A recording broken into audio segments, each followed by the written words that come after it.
Hai guys, kembali lagi bersama kami di podcast Agami. Bagaimana nih kabar kalian di sana? Pasti baiklah ya. Ngomong-ngomong, kalian ini tahu nggak sih? Tahu apaan tuh? Masa kalian nggak tahu? Akhir-akhir ini banyak sekali kebudayaan tradisional yang hampir hilang keberadaannya akibat berkembangnya era globalisasi di tengah masyarakat. Nah, bagaimana kalau di podcast kita kali ini kita membahas tentang salah satu kebudayaan tradisional asli Madiun, yaitu tari dongkrek yang hampir hilang keberadaannya akibat berkembangnya era globalisasi. Jika kalian penasaran, ikuti terus podcast kami sampai akhir ya. Hai Kak Andika. Nah, Halo, selamat malam. Ya, selamat malam Kak. juga Kak. Nah, kita akan ngobrol-ngobrol nih sama Kak Andika tentang kesenian tari dongkrek yang hampir punah di era berkembangnya globalisasi ini. Sebelumnya, kami akan memperkenalkan diri kami. Nama saya Michael Dwi. Saya Gabriela. Saya Angelina. Jadi selamat malam ya kak. Senang bisa bertemu dengan kakak. Oke, selamat malam. Ya, dan terima kasih karena telah meluangkan waktu bagi kami di tengah kesibukan kakak. Bagaimana kabar kakak hari ini? Alhamdulillah baik. Kalau Baik ya, kalian Kak. gimana? Ya, baik-baik kok. Baik Kak. Baik Kak. Jadi sebelum kita masuk ke sesi pertanyaan, silakan kakak memperjelaskan tentang biografi kakak secara singkat saja.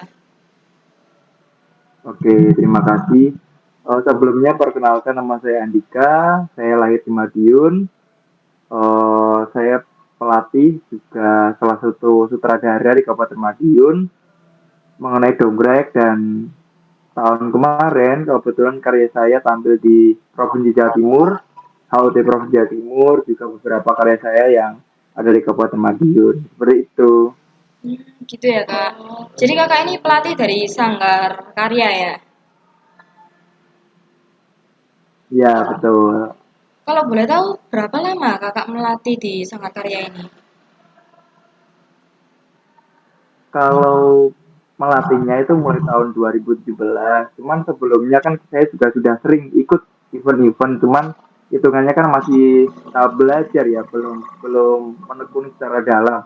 Cuman kalau di tahun 2017 itu sudah mulai berkarya, dan sudah mulai latihan bareng sama teman-teman kayak gitu. Lalu jika boleh tahu, sudah berapa lama Kak Andika ini mendalami tentang kesenian tari dongkrek ini? Kurang lebih sekitar 6 tahun sih. Kalau yang benar-benar saya mengulik tentang dongkrek, saya mempelajari bagaimana dinamikanya, bagaimana ritmenya. Dan dongkrek itu meskipun kalau kita lihat cuman gerakannya mudah ya kan, sebenarnya pola tabuhannya, dinamikanya, pola lantainya itu mempunyai makna-makna yang luar biasa. Seperti pola tabuhan imbal ya kan, di pola tabuhan musik itu ada maknanya yang luar biasa menurut saya. Lalu, mengapa nih Kak tari dongkrek ini dipercaya sebagai ritual tolak bala ya Kak? Itu kenapa ya Kak? Oke, sebelumnya dulu itu sekitar tahun 1800 atau 1866 ya kurang lebih. Itu ada seseorang yang bernama Raden Lo Ngabelodipuro ya, Raden Ngabelo Prawiro atau nama hitsnya sekarang itu Mbah Palang yang ada di Pejayan.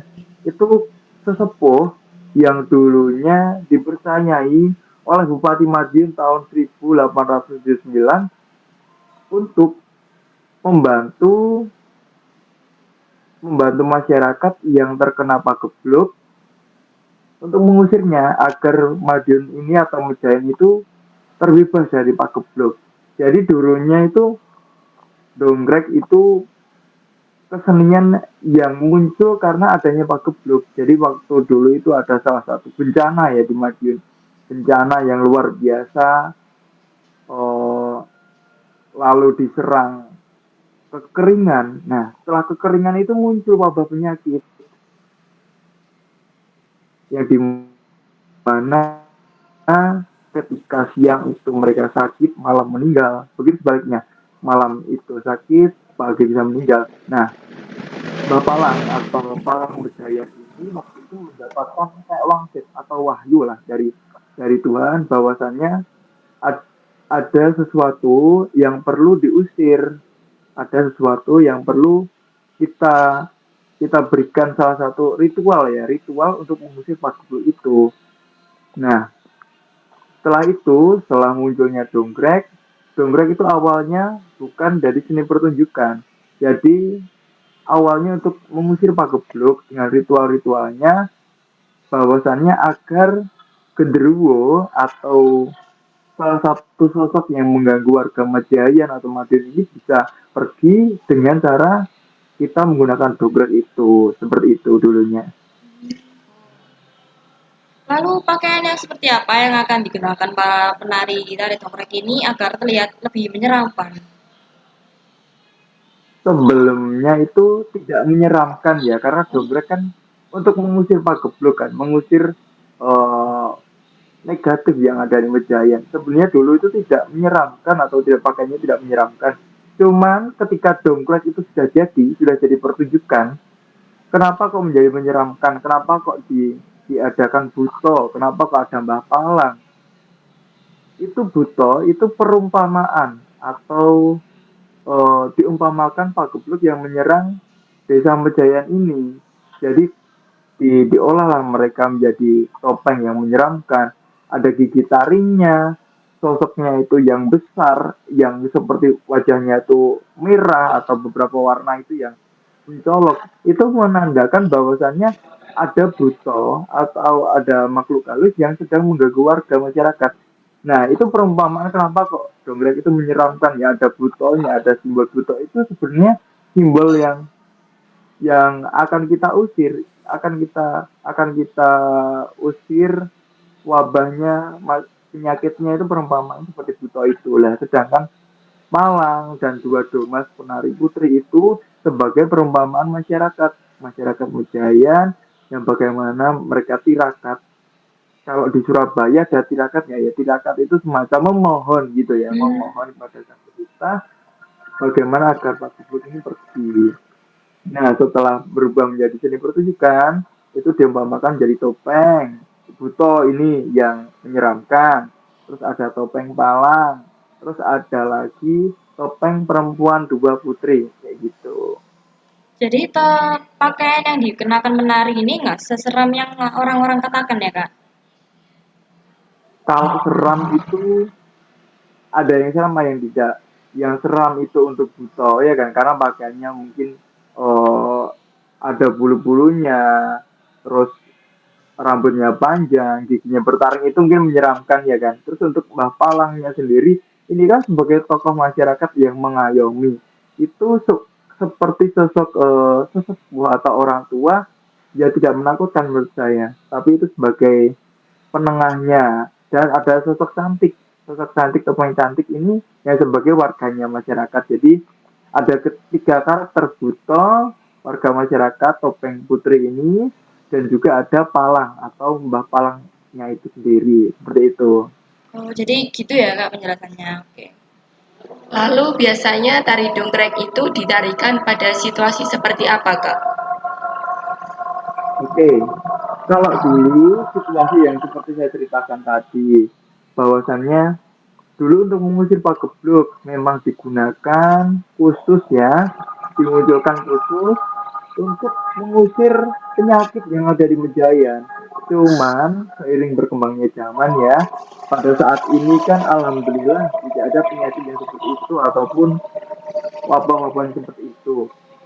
Jadi ada pergeseran fungsi. Yang pertama adalah pergeseran fungsi yang dari ritual, terus yang kedua pergeseran fungsi ke seni pertunjukan. Nah, di era ini dongkrek kebanyakan digunakan sebagai seni pertunjukan, dan di Kabupaten Madiun sendiri dongkrek itu sudah diperlombakan loh Mas Mbak. Jadi ketika hari ulang tahun Kabupaten Madiun itu ada yang namanya Sepasar ing Madiun, itu menontonkan kreativitas anak-anak SD SMP bahwasanya mengolah dongret itu sebagai sarana untuk dilihat atau dipertontonkan seperti itu untuk sekarang.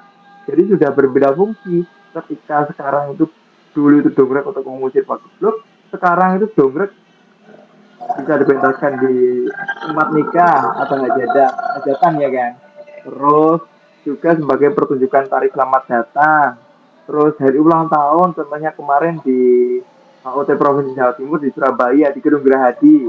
Itu komposernya saya itu dongret sebagai salah satu pertunjukan juga. Kemarin kita mengirimkan duta wisata sebanyak hampir 100 orang untuk menari di Gedung Gerahadi Surabaya itu juga sudah berubah yang dulunya sebagai mengusir Pak Geblok sekarang sudah berubah menjadi seni pertunjukan seperti itu. Berarti itu boleh dipentaskan dalam situasi apa saja, Kak?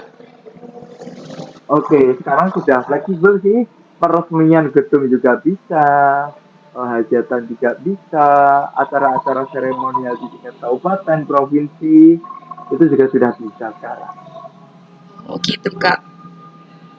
Ya, Lalu properti apa nih Kak yang biasanya digunakan oleh para pemain tari dongkrek Kak? oke. Yang pertama ya, ini ada saya membawa salah satu tokoh dongkrek ya, namanya Bapalang. Mungkin nanti bisa jadi nah seperti ini. Ini adalah sosok topeng Bapalang yang tadi sebagai sesepuh atau salah satu orang yang dapat wahyu dari Tuhan untuk membantu mengusir Pak Geblok. Yang pertama ada topeng palang seperti ini. Itu nanti ada tongkat, dia membawa tongkat yang dimana tongkat itu untuk mengusir Pak Geblok. Terus ada lagi topeng putri, terus ada lagi yang terakhir itu topeng buto seperti itu.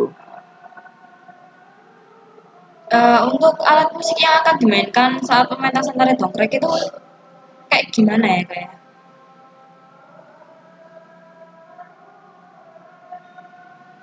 Oke, kalau kalau musik ya, musik itu ada korek yang pertama, yang bunyinya krek-krek, yang mainnya seperti ini, diputar gini, itu korek yang pertama, terus ada beduk, terus yang ketiga ada gong, gongnya ada dua juga, ada gong yang biasa, terus ada gong yang pinggirnya ini ada kayak hmm, biar bunyinya terus gitu loh. Terus juga kendang, ada juga kenong. Tapi untuk sekarang ini sudah berubah, bukan berubah tapi ada bertambah ya kan. Kalau berubah nanti ada kekeliruan dalam kata saya. Ada yang bertambah. Sekarang itu sudah ditambahi dengan balungan atau gemung, saron, bisa masuk juga kendang jaipong, terus kentongan itu juga ada. Kentongan itu juga ada. Terus bermacam-macam kalau sekarang itu. Seperti itu. Lalu dengan adanya perkembangan era globalisasi ini, tari dongkrek ini semakin dilupakan oleh masyarakat. Nah, menurut Kak Andika ini bagaimana caranya agar tari dongkrek ini tidak hilang keberadaannya? Oke. Sebelumnya tadi ada yang ketinggalan ya, topeng buto ya kan yang Oh iya. kata saya itu menyeramkan. Coba saya tunjukkan ya. Jadi kurang lebih seperti ini topengnya. Benar. Oke. Benar. Agak ngeblur ya di layar saya. Oh, tahu Nah, tahu. seperti ini topengnya. Iya. Jadi kelihatannya kan menyeramkan karena memang dia ini memerankan salah satu tokoh yang dimana seperti Pak Geblok datang itu seperti apa dia perankan. Jadi kurang lebih topengnya seperti ini. Lebih lebih karakternya berbeda, ya. Berbeda lagi dengan yang palang tadi. Nah, palangnya lebih kelihatannya sesepuh yang tua yang mengayomi seperti itu. Oke, tadi pertanyaannya seputar Congress di era sekarang ya. Jadi Oke, untuk tindakan yang kakak sebutkan tadi, apakah akan efektif bagi perkembangan tari dongkrek ke depannya? oke. kalau perkembangannya ke depan itu saya rasa ketika di Madiun ini tidak kehabisan anak-anak muda yang berkreativitas yang tidak hanya menggunakan dongklek halnya seperti itu aja, maksudnya pakem atau yang lalu mungkin pakem itu bisa kita buka lagi, seumpama makanan itu bisa kita olah lagi agar lebih menarik, karena pada saat ini sudah jarang orang yang contohnya ya, mungkin kalian juga kayak apa ya bener sih kayak dongkrak kita bisa mengusir Pak Gubernur dengan ritual, sekarang kan hanya mitos ya kan. Jadi bagaimana cara kita untuk mengolah hal-hal tersebut itu agar lebih menarik.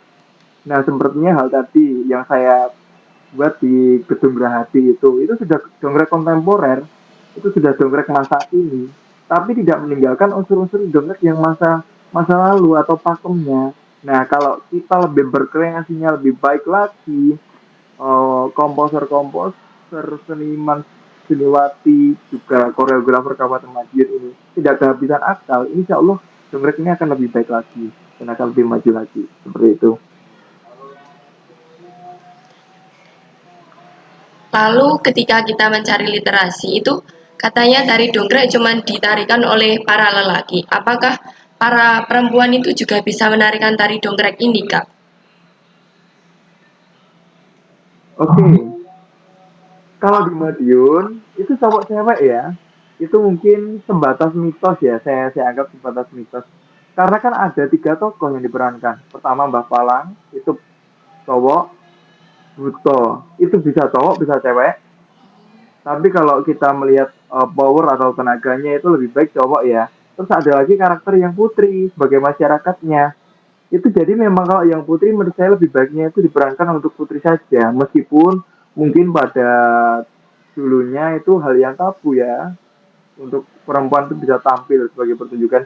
Cuman untuk saat ini itu menurut saya untuk di seni pertunjukan untuk artistiknya itu lebih baik di perempuan karena lebih luas gitu loh gerakannya.